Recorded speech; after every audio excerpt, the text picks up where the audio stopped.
Guys network section के बारे में समझते हैं। अगर ये नोकिया 1600 का नेटवर्क सेक्शन को अच्छी तरह समझ जाते हो तो कोई से भी आपके पास फ़ोन आता है नेटवर्क सेक्शन के प्रॉब्लम से रिलेटिव, तो आप इजीली तरीके से उसको ट्रैक कर पाओगे।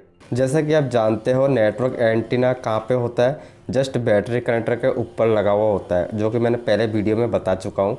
अब यहाँ से हम आईसी तक के समझते हैं इसका कनेक्शन किस तरीके से जाता है। गाइस सेमी-स्टिक में देखिए 1 नंबर 2 नंबर 3 नंबर का जो ट्रैक दिखा रहा है, 2 नंबर और 3 नंबर तो ग्राउंड हो गया और 1 नंबर का जो ट्रैक है वो कैपेसिटर होके एक आईसी पे जा रहा है। आईसी का नाम है फ्रंट एंड मॉड्यूल। अब ये फ्रंट एंड मॉड्यूल ये आईसी मोबाइल पीसी में कहाँ पे लगा हुआ है, बैटरी करंट के जस्ट सामने लगा हुआ है। अब ये फ्रंट एंड मॉड्यूल भी बैटरी का वोल्टेज इसके अंदर आएगा तो ही ये आईसी वर्क करेगा, उसके बिना वर्क नहीं करेगा। और इसके अलावा सिग्नल जो है देता भी है लेता भी है, अलग अलग टाइप के सप्लाई भी लेता है। जैसे कि आप देख पा रहे हो रेड कलर का, ग्रीन कलर का, काफ़ी सारे इसमें ट्रैक जा रहा है, किधर से किधर जा रहा है, तो बहुत सारे मतलब कन्फ्यूज से हो जाते हैं। तो इसमें ज़्यादा जो भी ट्रैक वगैरह जा रहा है उनको इग्नोर कर दो, मेन जो ट्रैक है उसको बस समझ लो। गाइस एंटीने से समझते हैं। पहले तो ये मैं दिखाता हूँ एंटीना कहाँ पे लगा हुआ है, और ये जो ट्रैक है यही होता है मेन ट्रैक जो उसको हमें फॉलो करना पड़ता है। अब देखिए गाइस ये जो एंटीना है, ये एंटीने के 2 खूंटे हैं, ये दोनों खूंटे यहाँ पे जॉइंट होता है। तो कभी कभी ये हो सकता है कि आप प्रॉपर पेज ना लगाओ फिटिंग करते वक्त और ये लूज़ हो तो भी नेटवर्क नहीं आएगा।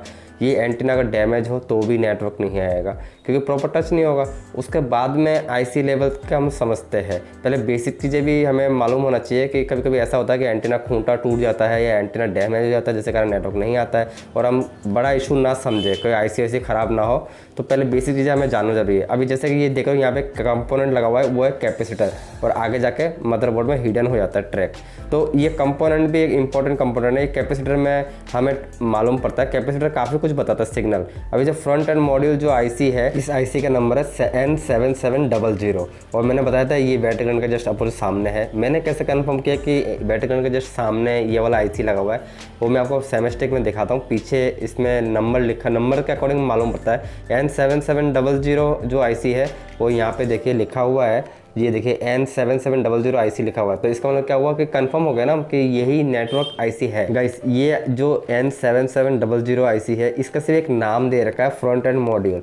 बाकी हर मोबाइल में फ्रंट एंड मॉड्यूल नाम नहीं रहेगा। और वैसे ये जो येलो कलर के रेड कलर के जो आपको ट्रैक दिख रहा है, ये काफ़ी फिल्टरों के अंदर जाता है। एक्चुअली ये चीज़ें 99% ख़राब नहीं होते, 1% ऐसा होता है कि ख़राब होता है। मेन जो एंटीना का जो ट्रैक है वो मेन वही है जो मैंने बताया था फर्स्ट में, एंटीना पॉइंट के वहाँ पर ही ज़्यादा खराबी मिलेंगे। फिलहाल ये देखिए यहाँ पे एक फ़िल्टर लगे हुए हैं 2। अब ये 2 फिल्टर कहाँ है, क्या काम आता है, तो ये चीज़ें थोड़ा सा जान लेते हैं। ये जो फिल्टर है ये कहाँ पे लगे हुए हैं, पहले इसको हम समझते हैं। जस्ट ये आईसी के पास में ही होगा, कहीं ना कहीं N7700 आईसी के पास में ही होगा। मैं आपको दिखाता हूँ, जैसे कि इसको थोड़ा नीचे कर देता हूँ। अब ये देखिए N7700 आईसी है, इसके पास में 2 फिल्टर लगे हुए हैं, लेफ़्ट साइड में और राइट साइड में। ये 2 फिल्टर होके ही कहाँ जाता है वो मैं आपको बता देता हूँ। N7600 जो आईसी है उस आईसी में जाता है। मैंने कैसे कन्फर्म किया कि मैंने पहले ही देख रखा था सेमेस्टिक डायग्राम को। आप भी थोड़ा सा देखिए, ये 2 फिल्टर होके और आगे जाके 2 फिल्टर और आता है जो जेड से कुछ दिखा रहा है, जूम करके देखना पड़ेगा। ये जेड 2 फिल्टर होके RF आईसी में जाता है, और ये RF आईसी जो है वो वही वाला आईसी है जो मैंने आपको बता रहा था। N7600 जो आईसी है, इस आईसी के पास में अगर दे रखा है फिल्टर तो जाहिर सी बात है पीसी में भी आसपास ही होगा। अब जैसे कि सेमेस्टर एक में मैं दिखाता हूँ, N7700 आईसी है, इसके पास में ही आईसी है जो मैं अभी फिल्टर बता रहा था ना, फिल्टर का नंबर है Z7604। वो 2 फिल्टर 04 और 03, ये जो 2 फिल्टर है, ये 2 फिल्टर होकर RF आईसी में जा रहा है। लेकिन ये RF आईसी में भी काफ़ी सारे सिग्नल है जो CPU से भी आता है, UMIC से भी आता है। तो इतना अगर आप सेमेस्टर के बिना पॉसिबल नहीं है एक आदमी को याद करना। तो ये देखिए यहाँ पे CPU के जो ट्रैक है ये भी RF आईसी में जा रहा है। तो कहने का मतलब ये है, ये जितने भी ट्रैक वगैरह है, जितने भी कनेक्शन है, इस सब आप याद रट नहीं पाओगे। और एक मोबाइल का रट भी लोगे तो सैकड़ों मोबाइल है मार्केट में, तो उनको रट नहीं पाओगे।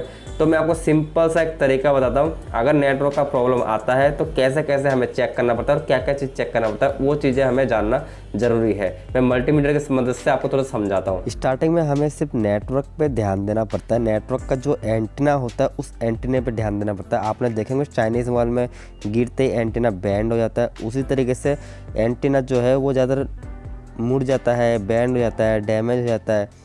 तो पहला स्टेप है आपको एंटीना डैमेज के लिए चेक करना है, डैमेज है कि नहीं है। उसके बाद में आपको ये कंफर्म करना है कि एंटीना का जो टिप है वो एंटीना जो है इस टिप में प्रॉपर अटैच हो रखा है नहीं हो रखा। कभी कभी हम पेच वगैरह प्रॉपर नहीं लगाते, जो कि हमें दिखाई तो देता नहीं है इंटरनल क्या है क्या नहीं, टच हो रहा है कि नहीं हो रहा है। तो वो चीज़ें हमें कंफर्म करना है कि अटैच हो रखा है नहीं हो रखा है। उसके बाद में तीसरा स्टेप हमें चेक करना पड़ता है कि इसमें कनेक्टिविटी कितना आ रहा है। जैसे कि आप देख रहे हो कि 001 आ रहा है। जैसे मैं ऊपर दो चीज़ें हैं, दो दिख रहा है, एक तो साइड का जो है वो ग्राउंड है और सेंटर वाला जो है वो फ्रीक्वेंसी का लाइन है। अब सेंटर वाले में क्या होता है कि मल्टीमीटर में साउंड के साथ में कोई भी एक रीडिंग होगा। जैसे कि मैं कैपेसिटर में चेक कर रहा हूँ तो 002 दिखा रहा है और यहाँ पे 001 दिखा रहा है, और फिर से कैपेसिटर, और ये तो ग्राउंड है ही। तो वापस कैपेसिटर में आपको चेक करके दिखाता हूँ, कुछ ज़्यादा ही नंबर आ रहा है ग्राउंड साउंड के साथ में। ये देखिए 00537 ऐसे कुछ नंबर दिखा रहा है। तो इसका मतलब क्या हुआ कि कैपेसिटर तक हमारा सिग्नल प्रॉपर आ रहा है आईसी का, लेकिन उसके आगे एंटीना टिप तक नहीं पहुंच पा रहा है। तो इसका मतलब ये हुआ कि इसके अंदर फॉल्ट है नेटवर्क का। तो उस कंडीशन में हम क्या करेंगे, ये जो कैपेसिटर है ना, कैपेसिटर के यहाँ से हमें जंपर मारना पड़ता है, मतलब वायर बांधना पड़ता है एंटीना टिप तक, ताकि सप्लाई जो है प्रॉपर आते रहे। सिग्नल हमें एंटीना का जो सिग्नल है वो मल्टीमीटर के नंबरिंग से हमें मालूम पड़ता है। वैसे नेटवर्क का फॉल्ट यहीं पर ख़त्म नहीं होता है, लेकिन मैं बेसिक तौर पर यहीं तक ही बता रहा हूँ।